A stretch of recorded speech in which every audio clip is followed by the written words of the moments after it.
목사님이 쓴 나는 이렇게 전도한다라고 하는 책에 보면 한국의 교회에서 전도를 많이 한 전도왕 20명을 소개하고 있어요. 전도왕들의 말을 한마디씩 정리를 하겠습니다. 김옥자 권사님은 전도는 거절의 시작이다. 말하면 거절부터 한다는 거예요.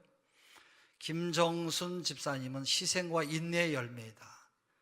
또 안강자 권사님은 전도자에게 하나님은 권능을 주신다. 김정아 집사님은 기도 없이 전도는 불가능하다. 모두가 하나같이 하나님의 능력을 힘입고 전도하였음을 강력하게 간증하고 있습니다. 또 대구 서문교회 이종근 장로님은 처음에 2명, 한 3명만 전도해야 되겠다 생각하고 시작했는데 전도에 불이 붙어가지고 1000명을 전도했대요. 그분은 간증하는데 그렇게 자기가 전도했더니 하나님께서 복을 주시는데 그야말로 자기의 가정과 삶에 큰 폭포수같이 자기의 삶을 복을 주셨다는 거예요. 그 첫째는 건강에 복을 주셨대요. 버스가 덜컹거리기만 해도 쓸개에 박힌 담석으로 너무 그 고통이 커서 주저앉을 정도였는데 그 병이 깨끗하게 나아서 150개 교회를 다니면서 간증을 열심히 했대요. 두 번째는 사업에 복을 주셨대요. 총동원 주일이 끝나자 사업장에 손님이 줄을 설 정도로 계속해서 밀려와서 큰 복을 받았대요. 셋째는 좋은 집을 주셨어요. 평생 동안 전세집을 살았는데 전도주일에 하나님 옆에 충성했더니 2층 양옥집을 주셨대요. 네 번째, 물질의 축복을 주셨대요. 팔리지 않아서 쓸모없던 땅이 있었는데 부동산에서 5천만 원을 주겠다, 5천만 원을 주겠다고 팔라고 그러더래요. 그래서 이상하다 그래서 다시 알아봤더니 4차선 도로가 그 땅 앞으로 나게 되어서 지금은 그게 그 땅이 5억짜리 땅이 되었대요. 다섯 번째로 영적인 축복을 주셨어요. 작은 교회였는데 전도로 교회가 부흥되면서 1000명이 모이는 교회가 되었고 그 교회를 섬기는 장로님이 되었다고 그래요. 여러분, 우리가 전도해서 1000명이 되면 1000명 교인이 되고 3000명이 모여서 예배를 드리면 3000명 모이는 그런 교회가 되는 거예요. 우리 모두는 전도해야 된다고 하는 이 하나님의 말씀을 직감적적으로 우리가 말씀하고 있어요. 너무 자주 듣다 보면 이 말씀이 마음에 와 닿지 않을 때도 있을 것이에요.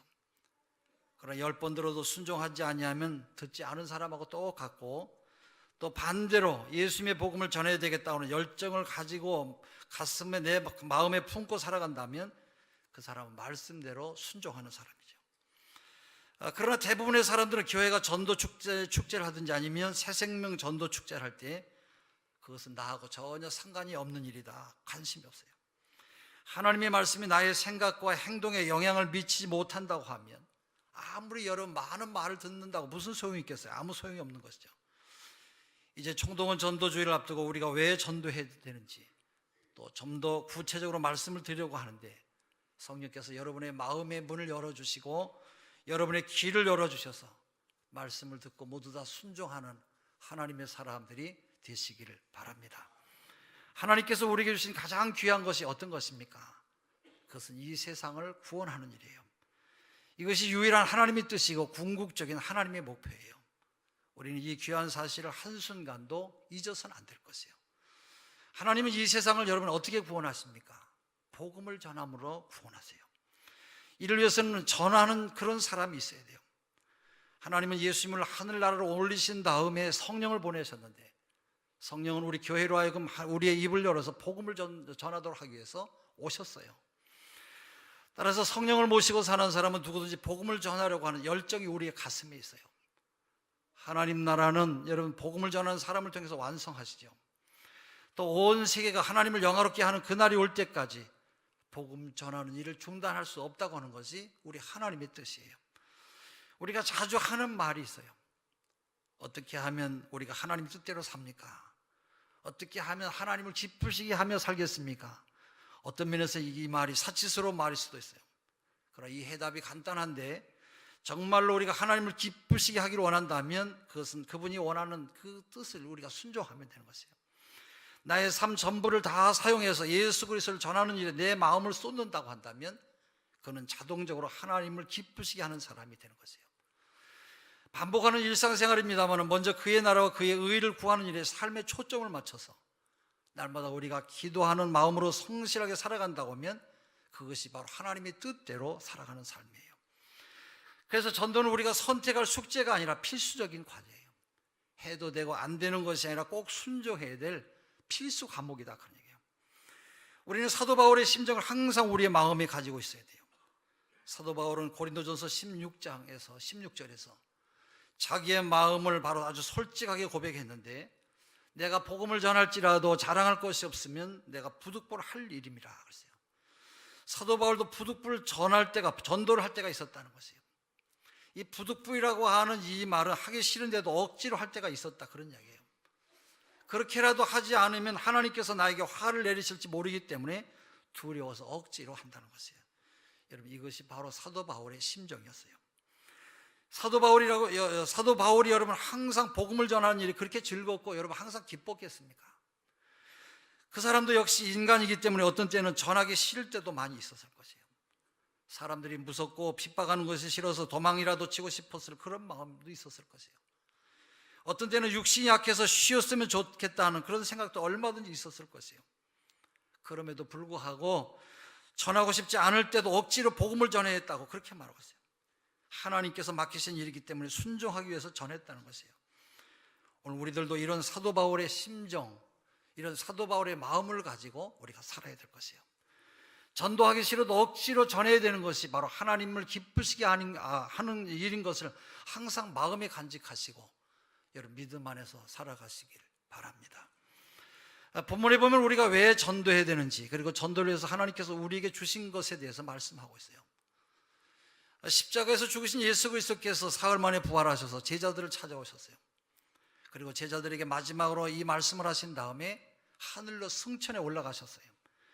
이 말씀을 보면 제자들을 비롯해서 우리 모두가 이 세상에 복음을 전하도록 아주 중요한 것을 우리에게 주님께서 주셨음을 알게 돼요. 첫째는 복음을 주셨어요. 복음이란 기쁜 소식을 말하는데 누가복음 24장 46절에서 47절에 말씀하지요. 또 이르시되 이같이 그리스도가 고난을 받고 제3일에 죽은 자 가운데서 살아날 것과 또 그의 이름으로 죄사함을 받게 하는 회의가 예루살렘에서 시작하여 모든 족속에게 전파될 것이 기록되었으니 그랬어요. 이처럼 예수님이 나 같은 죄인을 위해서 십자가에 죽으셨다고 하는 그 사실을 믿는 것이 복음이에요. 십자가에 죽으신 예수 그리스도가 사흘 만에 부활하셔서 죄와 사망을 이기고 우리를 모두를 구원하신 구원자가 되셨다고 하는 것이 바로 복음인 것이에요. 이제 주님이 죽으시고 부활하신 예수 그리스도를 우리가 믿기만 하면 우리의 모든 죄가 완전히 용서받는 그런 길이 열렸어요. 이것이 바로 복음이고 기쁜 소식인 것입니다. 하나님은 이 기쁜 소식을 우리 모두에게 주셨어요. 문제는 이것이 나에게 기쁜 소식으로 받아들이지 않다는데 바로 여기에 문제가 있어요. 여러분, 세상 사람들을 한번 보세요. 예수님이 당신을 위해서 죽으셨습니다. 그리고 예수님이 부활하셔서 당신의 모든 죄를 용서하신 구원자가 되셨습니다. 이렇게 말하면 그래서 그게 어떻게 되는 거냐고 반문해요. 그도 그럴 것이 바로 죄의 용서함을 받은 사람이나 그렇지 않은 사람이나 조금도 다를 바가 하나도 없기 때문에 그런 것이에요. 여러분, 세상을 살아가는 데 있어서 죄의 용서받았다고 하는 사실이 어떤 이익이나 손해를 끼치는 것은 아니에요. 그러므로 세상 사람들에게는 그것이 왜 기쁜 소식인지 알 수가 없는 것이에요. 더구나 예수님의 십자가의 부활과 죄사함 받는 것은 기쁜 소식이 아닌 어떻게 보면 어리석은 소리로도 들리기가 쉬워요. 바울이 말한 것처럼 십자가의 도가 멸망하는 자들에게 미련하게 들리는 것이에요. 그러나 교회를 다니는 분들 가운데도 이 기쁜 소식을 가슴에 담고 감격해 하지 못하는 그런 분들이 또 많이 있어요. 여러분, 이것을 기쁜 소식이라고 하는 것은 하나님 편에서 하시는 그런 말씀으로 보여요. 사람은 왜 그것이 기쁜 소식인지 잘 모르기 때문이고 하나님이 보실 때는 기쁜 소식인 것이에요. 하나님은 우리 모두를 다 잘 알고 계세요. 우리는 눈앞에 있는 것만 잘 보이지만 하나님은 시작부터 끝까지 우리의 이 모든 것을 한눈에 다 보고 계세요. 우리는 부분적으로 알지만은 하나님은 우리의 모든 전체를, 이 세상 그 모든 우주 만물의 역사하심과 되어져가는 이 모든 것들을 한눈에서 다 보고 계신 것이에요. 또 죄인된 우리의 신분이 얼마나 저주받을 신분인가 하는 것을 하나님은 다 알고 계세요. 또 우리가 이대로 살다가 생명이 끝나면 저 세상에서 죄값을 치러야 되는데 그 죄값이 영원한 심판이 얼마나 무섭고 잔인한가 하는 것을 그것도 알고 계세요. 우리 앞에 있는 운명을 하나님은 다 그대로 읽고 계세요. 그렇기 때문에 하나님이 보시기에 우리를 위해서 십자가에 죽으시고 사흘 만에 부활하신 예수 그리스도를 믿기만 하면 모든 죄가 용서받는다고 하는 만큼 여러분 그거보다 더 기쁜 소식은 없는 것이에요. 예수님이 이 세상에 탄생하실 때 천사들이 노래한 유명한 노래가 있어요.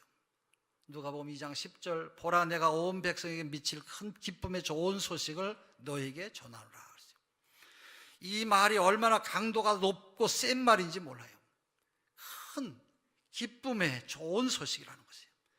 하나님 보시기에 예수 그리스도가 우리를 위해서 십자가에 죽으시고 부활하시고 우리가 그분 때문에 죄 사함을 받는다고 하는 것은 죄 지은 우리 인생들에게는 엄청난 어마어마한 그런 기쁜 소식이에요.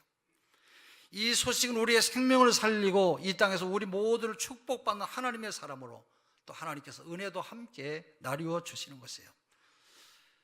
우리 친구 목사님, 우리 서울에 있는 권사님 가정에 있었던 이야기예요.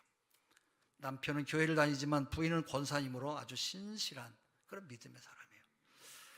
남편은 서울에 대학 교수로 있는 그런 분인데 교수 정도 되면 배운 것도 많죠. 또 사회적으로도 존경받는 위치에 있기 때문에 나름대로 자존심이라고 하는 것이 있어요. 그분은 세상에서 자기가 제일 잘난 사람이고 마음만 먹으면 무엇인지 할 수 있다고 하는 아주 자신감에 쌓여있는 그런 분으로 아내가 아무리 예수를 믿자고 해도 남편이 말을 안 들었어요. 고민 끝에 한 번은 권사님이 목사님에게 찾아가서 남편을 좀 전도를 해줬으면 어떻겠냐고 아마 부탁을 했던 것 같아요. 이제 목사님이 남편을 찾아가서 전도하면서 이렇게 물었어요. 교수님, 예수 안 믿는 특별한 이유라도 있습니까? 그 말을 하니까 대뜸 이렇게 말하더래요. 뭔가 자기가 부족하고 모자라니까 그걸 채우려고 예수나 하나님을 믿는 게 아닙니까? 스스로 자기가 해결할 자신이 없으니까 이 문제를 해결할 자신이 없으니까 매달리는 것이죠. 저는 그렇게 하고 싶지 않습니다. 내가 구차하게 그렇게 매달리면서 살고 싶지 않습니다. 아무 말도 못하고 왔어요. 근데 얼마 지나서 이 교수가 감기가 걸렸는데 금방 낫지 않아서 병원에 입원하게 됐어요. 병원에서는 바이러스 감기 정도로 진단을 내린 것 같아요. 소식을 듣고는 목사님이 병상에 가서 이분을 만났어요. 교수님, 바로 이렇게 병상에 누워있어도 자기 자신이 약하다고 하는 것을 못 느끼셨습니까? 무슨 말씀이세요? 감기는 누구나 다 걸리는 것인데 그걸 갖고 내가 약하다고 왜 그런 말씀을 하세요? 그래서 그 시간도 전도를 하지 못하고 돌아왔대요. 또 얼마 있다가 갑자기 부인 권사님이 아주 다급한 전화가 왔는데 남편이 정밀 검사를 하니까 폐암이라는 것이에요. 이 교수는 너무 큰 충격을 받아서 침대에 멍하니 누워 있었어요. 목사님이 찾아가서 똑같은 질문을 했어요. 교수님, 지금도 자기 자신이 약하다고 하는 것을 잘 느끼지 못하십니까? 그러자 꺼져가는 소리로 이렇게 말했어요. 이제 와서 생각해 보니까 나는 참 바보 같은 삶을 살았습니다. 부끄러운 인생을 살아온 낙오자와 똑같습니다. 드디어 이분이 복음을 들을 수 있는 귀한 복음의 문이 열리게 됐어요. 결국 목사님이 진지하게 복음을 전했고 이 복음을 잘 받아들인 다음에 몇 개월 후에 이분은 세상을 떠나게 되었다고 그래요. 여러분, 이 사람에게 가장 기쁜 소식이 어떤 소식입니까? 폐암 선고를 받고 소망 없이 침대에 누워있는 사람에게 가장 기쁜 소식이 여러분 어떤 것이라고 여러분 생각하십니까? 자녀가 인류대학에 합격했다고 하는 소식입니까? 아니면 큰 집으로 우리가 이사가게 되었다고 하는 그런 소식입니까? 내 학위 논문이 세계적으로 인정을 받게 되었다고 하는 그런 소식입니까? 아니면 우리가 언젠가 주식에 투자한 돈이 갑자기 되어서 거금을 손에 쥐게 되었다고 하는 그런 이야기입니까? 이 사람은 이제 조금 있으면 하나님 앞에 서야 되는 사람이에요. 하나님 앞에서 내가 의인으로 서느냐 죄인으로 서느냐는 기로에 서게 될 것이에요. 그렇기 때문에 이 사람이 가장 기쁜 소식은 자기의 죄 문제를 해결받고 하나님 앞에 의인으로 설 수 있다고 하는 것이 바로 그 길이 있다고 하는 것을 듣는 것이 가장 기쁜 소식이에요.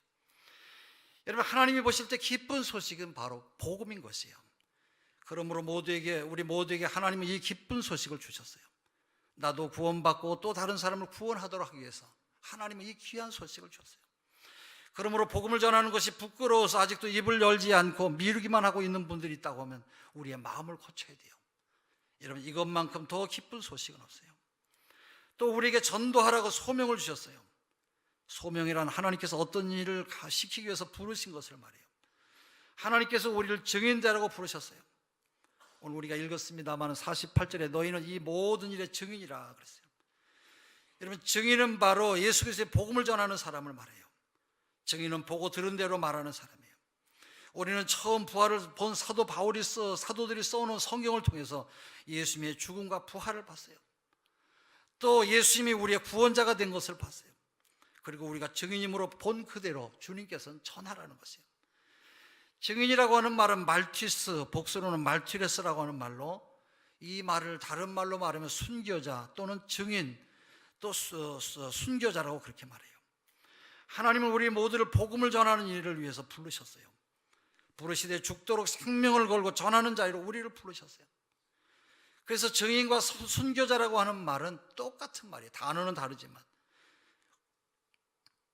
우리나라 초대교회도 복음을 전하다가 순교당한 사람들이 얼마나 많이 있습니까?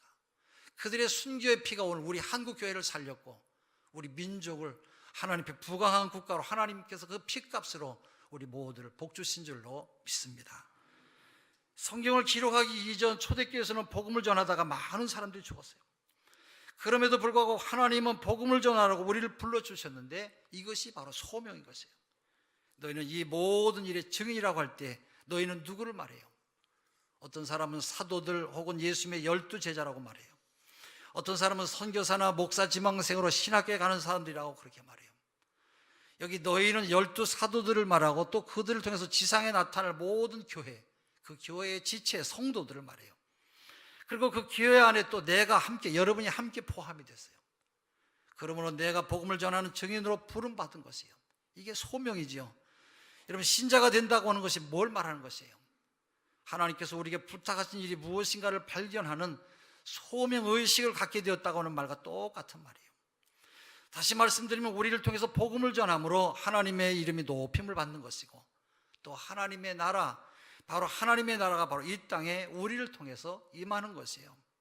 주님의 뜻이 하늘에서 이룬 것처럼 땅에서 이루어져서 하나님의 영광이 아버지 하나님께 돌아가도록 하는 것이 우리 예수 믿는 크리스찬들의 궁극적인 목표인 것이에요. 여러분, 이 일은 어떻게 해서 이루어졌습니까? 복음을 전해서 이 세상이 구원받음으로 이루어지는 것이에요. 그러므로 복음을 전하는 것은 우리의 삶의 가장 중요한 목표이고요, 우리는 모두 다 그 일에 부름받은 소명자들인 것이에요. 할렐루야. 비록 내가 세상에서 먹고 살기 위해서 힘들게 장사하는 생활을 한다고 할지라도 그 장사하는 삶 자체가 주님의 복음을 전하기 위해서 부름받은 소명자인 것을 여러분 잊지 마시기를 바랍니다. 우리에게는 무의미한 것도 없고 사소한 것도 없고 뭐 없을 것도 없어요. 모든 것이 거룩한 제사요 향기로운 제물이에요. 예수 믿는 사람은 소명자이기 때문에 내가 하는 모든 직업이 다 거룩한 일들이에요. 평범하게 날마다 반복되는 가정생활도 거룩한 일이에요. 왜냐하면 나의 가정을 통해서 하나님의 나라가 이 땅에 임하기를 소원하고 있기 때문에 그래요. 그래서 우리는 열심히 번 돈을 가지고 하나님 앞에 헌금도 하는 것이고 또 그 헌금을 가지고 이 땅에 복음을 전하는 일에 쓰고 있는 것이에요. 때로는 우리가 열심히 저축한 돈 가운데도 목돈을 찾아서 선교 헌금으로 드리기도 해요. 그렇게 함으로써 내 직업이 거룩해지고 내 재산이 거룩해지는 것이에요. 또 나의 모든 재능이 거룩해지는 것이고 내 시간이 거룩해지는 것이에요. 중국의 1700년대에 선교를 나갔던 최초의 유명한 선교사죠. 허드슨 테일러라고 하는, 이분은 영국에서 출발한 선교사인데 훌륭한 분이에요. 이분은 이런 이야기를 했어요. 작은 일은 작은 일이다. 그러나 작은 일에 신실한 것은 큰 일이다. 그랬어요. 우리가 날마다 반복되는 모든 일상은 여러분 작은 일이에요. 작은 일이지만 그러나 이 작은 일에 소명자로 정성을 쏟으면 바로 그것이 큰 일이 되는 것이에요. 또 마더 테레사 수녀도 비슷한 말을 했는데 나는 큰 일을 하지 않는다. 나는 작은 일을 큰 사랑으로 한다. 그랬어요. 작은 일도 큰 사랑을 가지고 하면 그 일이 바로 의미 있는 귀한 일이 되는 것이에요. 그래서 테레사 수녀가 이런 정신적인 생각을, 이런 마음을 가지고 아마 복음을 위해서 수고했기 때문에 세계적으로 추앙받는 큰 성자가 된 것이에요. 우리가 하나님과 이웃을 사랑하는 간절한 마음을 가지고 사소한 일을 하면 그 일을 통해서 하나님의 나라가 이 땅에 임하는 큰 역사가 나타나는 것이에요. 그러므로 여러분 모두는 다 하나님 앞에 신실한 소명자들이에요. 할렐루야. 마지막 셋째로 하나님께서 성령의 능력을 주셨어요. 볼지어다 내가 아버지의 약속하신 것을 너에게 보내리니 너희는 위로부터 능력을 입히울 때까지 이 성에 유하라. 49절에 말하고 있어요. 아버지의 약속하신 것은 성령을 말해요. 성령이 임하심으로 우리 모두는 능력을 받게 돼요. 하나님께서 교회에 여러분 이 성령을 우리에게 주셨어요. 우리는 사도행전 2장에 나오는 많은 놀라운 일들을 보게 돼요. 사도행전 2장에 보면 기도하는 120명의 제자들에게 성령이 임하자 그들이 모두가 다 바뀌어졌어요. 그래서 그들이 자기가 보고 들은 예수 그리스도를 증거하지 않으면 견딜 수가 없어서 큰 소리로 복음을 전했어요. 그러자 온 예루살렘 성이 소동해서 그들을 보려고 달려왔어요. 그들은 예수님은 십자가에서 죽었지만 다시 부활했다고 그렇게 외쳤어요. 예수님이 인류를 구원하는 구원자라고 외쳤어요. 그들의 이 큰 외침에 사람들이 몰려오니까 베드로가 일어나서 설교를 했어요. 너희들이 죽인 예수를 하나님께서 살리셨다. 그리고 이 예수를 믿으라. 그리하면 너희 죄가 용서받을 것이다. 사실 이 앞에 있던 많은 사람들이 대부분 예수님을 죽이자고 소리쳤던 그런 폭도들이었어요. 그러나 베드로의 말을 듣자마자 양심의 가책을 받아가지고 형제들이여 우리가 어찌할꼬 가슴을 치면서 회개하고 돌아왔어요. 성경에 보면 남자만 3,000명이므로 여자까지 합하면 아마 6,000명 이상이 될 것 같아요. 그렇게 엄청난 숫자의 사람들이 순식간에 예수 믿고 돌아오는 놀라운 역사가 일어나게 됐어요. 이 모두가 성령의 능력 때문이에요. 성령의 능력을 받은 제자들 앞에 예루살렘 도성이 삽시간에 함나게 됐어요. 성령 충만한 집사 빌립이 사마리아에 가서 굴복했어요. 성령 충만한 성도들이 핍박을 받고 사방으로 흩어지면서 복음을 전하니까 안디옥이라고 하는 도시가 예수 믿는 도성이 되었고 온 유다 전역에 하나님을 믿는 백성들이 모두 다 일어났어요. 사도행전 9장 31절은 이렇게 말씀하고 있어요. 그리하여 온 유대와 갈릴리와 사마리아 교회가 평안하여 든든히 서가고 주를 경외함과 성령의 위로로 진행하여 수가 더 많아지니라 그랬어요. 성령의 능력으로 예수 믿고 돌아온 사람들의 숫자가 점점 더 많아진 것이에요. 빌리그리아 목사님이 우리나라에 오셔서 70년대에 여의도에서 집회를 할 때 그때 100만 명이 모였다고 그래요. 뭐 어마어마하게 모였지요. 빌리그리아 목사님 오셔서 집회하면서 그 이후에 우리 한국 교회가 큰 도약과 발전을 거듭하게 됐어요. 이 빌리그리아 목사님이 집회하는 그런 녹화 방송을 봤는데 설교 시간이 한 30분 정도 되는데 설교를 들으면서 아이고 저 설교를 듣고 사람이 몇 명이나 나오겠나 그런 의심이 생겼어요. 설교를 다 끝낸 다음에 빌리그리아 목사님은 하나님 앞에 조용히 기도를 하면서 이제 결단의 시간을 갖게 되었는데 뒤에는 성가대가 조용히 초청 찬양을 하고 있어요. 이 빌리그리아 목사님이 설교를 하는데 예수 믿으라고 욕박 지르는 것도 없었고 또 이 시간에 예수를 안 믿으면 지옥 간다고 하는 그런 협박도 없었어요. 제가 들으면서 과연 저 설교를 듣고 예수 믿겠다고 일어서는 사람이 몇 명이나 되겠나 생각했는데 제가 주의 깊게 지켜보니까 그때 여의도 광장에서 믿는 사람이 100만 명이 모이는데 수천 명에 이르는 사람들이 여기저기 일어나서 모두가 다 강단 앞으로 큰 강단 앞으로 나왔어요. 그리고 모두가 다 그 앞에 나와서 무릎을 꿇고 예수님을 나의 구세주로 고백하는 엄청난 사건이 일어난 것을 눈으로 지켜보고 내가 할 말을 다 잃었어요. 여러분 누군가 사람을 설득시킨다고 할지라도 여러분 저렇게 어떻게 설득시킬 수가 있겠어요? 무슨 말로 사람들을 여러분 저렇게 설득할 수가 있겠냐 말이에요. 이건 전혀 불가능한 일이에요. 빌리그리아 목사님이 어느 전도 집회에서 강의를 하는 것을 제가 들었어요. 옛날에 자기가 전도할 때는 정성을 다하면 다 된다고 생각했대요. 그래서 정성을 다하고자 노력했는데 그 후에 생각이 바뀌었대요. 나는 내 자신의 힘을 완전히 다 빼버리고 바로 전도에 임하기로만 작정했대요. 나는 하나님 옆에 사용되는 도구에 지나지 않기 때문에 실제적으로 이 일은 성령님이 하시는 것이기 때문에 따라서 성령님이 하시도록 나는 완전히 내 힘을 다 완전히 빼고 전도만 한다는 것이에요. 아주 기분 좋게 전도하는데 그 다음 문제는 성령님께 맡기고 전도하면 그 다음에 성령님께서 사람들을 변화시켜 주시고 결단하게 만들어 주시는 걸 경험했다는 거예요. 할렐루야. 여러분 이게 전도의 비결인 것이에요. 하나님 말씀, 설교는 신통하지 않았던 것 같은데 수많은 사람들이 예수 믿고 돌아오는 것은 바로 성령 하나님이 일하신 것이에요. 이 시간 하나님 앞에 우리가 전도하라고 주신 말씀을 드렸어요. 우리가 전도자이기 때문에, 또 하나님의 말씀을 세상에 전함으로 하나님의 뜻을 이루어야 되기 때문에, 이루어 드려야 되기 때문에 우리가 얻게 되는 것이 몇 가지가 있어요. 그 하나는 복음, 기쁜 소식이에요. 여러분, 이 기쁜 소식, 어두운 가운데 있는 사람은 이 소식이 잘 뭔지 모르지만 잘 설명해 주면, 또 성령이 그들 가운데 함께 말씀하면 그 말씀을 듣고 그의 삶이 새로워지고 하나님 앞에 나오게 될 줄로 믿습니다. 예수 믿으면 죄 사함 받고 영원한 영생을 얻는 것, 우리 한국 교회는 웬만한 사람은 다 알고 있어요. 그러나 성령의 역사하면 불교의 여러분 골수분자도 하나님 앞에 돌아오는 것이에요. 두 번째는 소명이에요. 소명. 내가 이 일을 위해서 우리 온 가족을 살려야 되겠구나. 그래서 전도자, 저 교회 앞으로 돌아오게 되죠. 세 번째는 성령의 능력이에요. 그렇기 때문에 우리가 성령을 달라고 기도하지 않아도 돼요. 성령은 이미 우리의 마음에 와 계시고 우리의 교회에 와 계시기 때문에 여러분 성령님을 의지하면서 하나님 앞에 기도하시기를 바랍니다.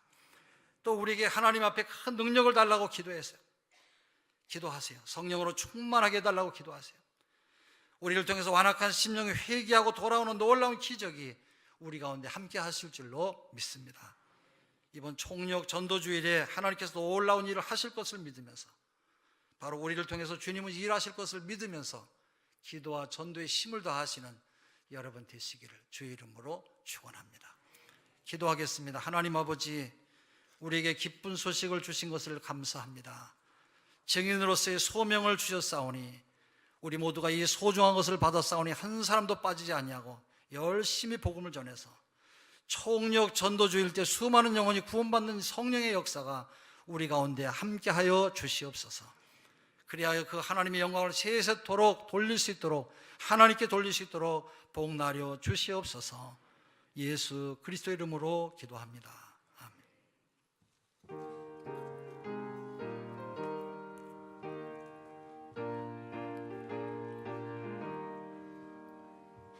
구원으로 인도하는 그 문은 참 좁으며 생명으로 인도하는 그 길은 참 험하니 우리 몸에 짊어있는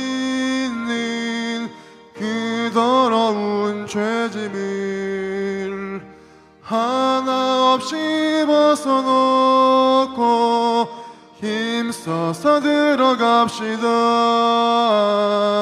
구원으로 인도하는 그 문은 참 좁으며 영생으로 인도하는 그 생명길 갑시다.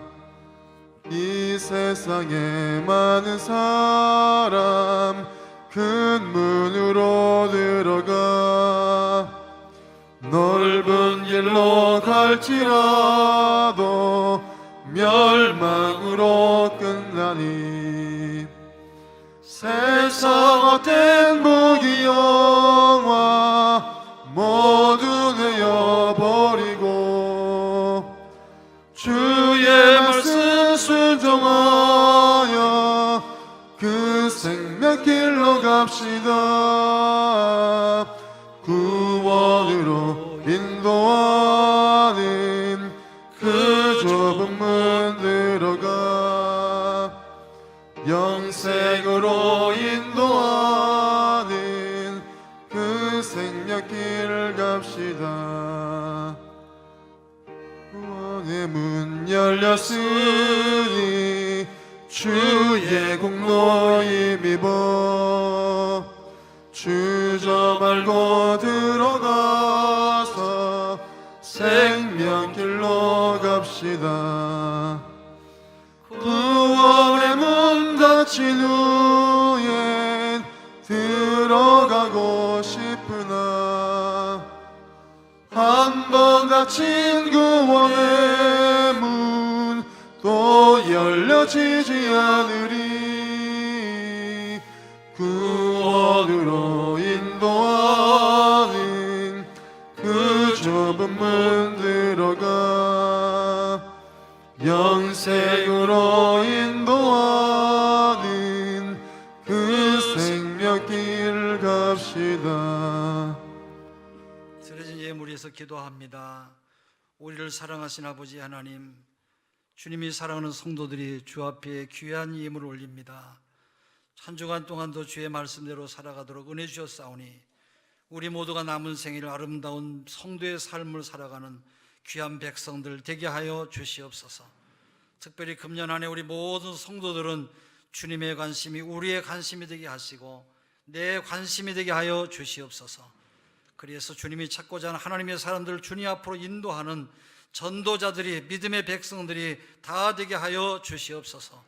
저들의 자녀를 축복하시고 날마다 하나님의 은혜를 감사하며 영혼을 사랑하는 주의 거룩한 백성들로 살게 하여 주시옵소서. 땅 끝까지 이르러 내 증이 되라고 하신 주의 말씀을 항상 마음에 간직하고 전도자의 삶을 살아가게 하여 주시옵소서. 그리하여 하나님께도 사랑받고 이 사회와 민족을 위해서 귀한 하나님의 사람들로 복나려 주시옵소서. 우리 모든 성도들이 영혼을 사랑하는 주님의 마음으로 살게 하여 주시옵소서. 성도들 자녀의 앞날을 활짝 열어 주시옵소서.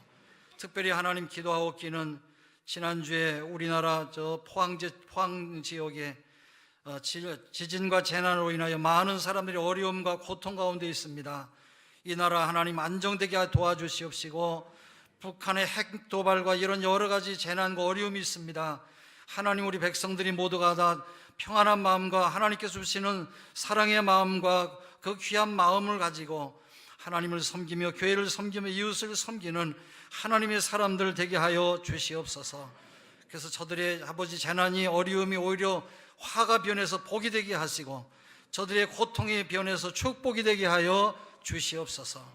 특별히 질병으로 고생하는 성도들을 주여 불쌍히 여겨 주시옵소서. 나는 너희를 치료하는 여호와라고 말씀하신 대로 저들의 연약한 육체를 치료하여 주시옵소서.